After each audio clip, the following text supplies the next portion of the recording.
سامعین ناظرین، infection control society آپ کی صحت کے لیے، آپ کی آگاہی کے لیے مضامین آپ کی سماعت کے لیے پیش کرتی ہے۔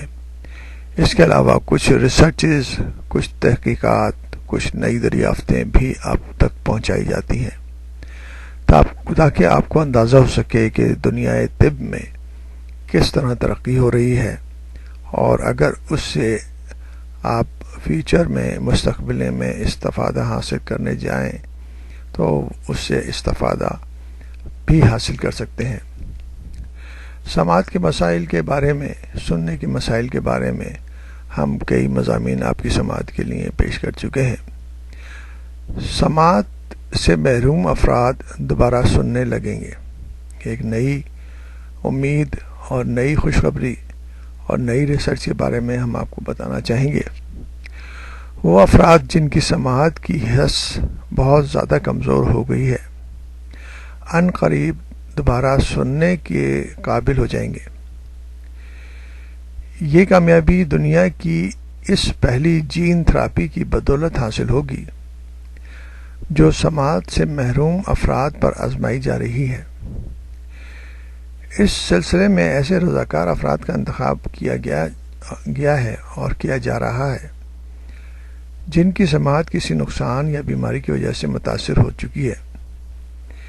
ان لوگوں کو ایک بے ضرر قسم کے وائرس کا انجیکشن لگایا جائے گا جو ایک جین پر مشتمل ہوگا۔ توقع کی جا رہی ہے کہ یہ جین کان کے اندر عصبی مرسلز یعنی کہ سینسری ریسیپٹرز کی اثرنو افزائش کو متحرک کرے گا، یعنی کہ جو سینسری ریسیپٹرز ہیں وہ دوبارہ جو ہے وہ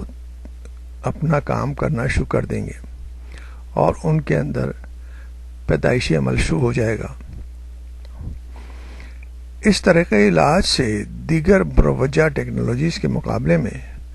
قدرتی سماعت زیادہ بہتر طور پر بحال ہوگی۔ ہیئرنگ ایڈز کے آلات سے محض آواز کی شدت کو بڑھایا جاتا ہے، جبکہ کوکلیئر امپلانٹس آواز کی لہروں کو برقی لہروں میں تبدیل کرتے ہیں اور دماغ ان کی تشریح کرتا ہے۔ لیکن اس میں خامی یہ ہے کہ یہ آلات قدرتی آواز کے زیر و بم کی شناخت سے قاصر رہتے ہیں، جس کا مطلب یہ ہے کہ لوگ آواز اور موسیقی کی بہت سے سروں اور لے کو پہچاننے میں دشواری محسوس کرتے ہیں، اور ان کو یہ بھی مشکل ہوتی ہے کہ شروع میں وہ اس کلیئرٹی کو اور اس صاف آواز کو بہتر طور پر سننے سے قاصر رہتے ہیں۔ تو یہ نئی تحقیق اور نئی ریسرچ سے یہ اندازہ کیا جا سکتا ہے کہ اگر یہ ریسرچ کامیاب ہو جاتی ہے تو بہتر طریقے سے قدرتی طور پر وہ افراد جو سماعت سے محروم ہیں وہ دوبارہ سننے کے قابل ہو جائیں گے۔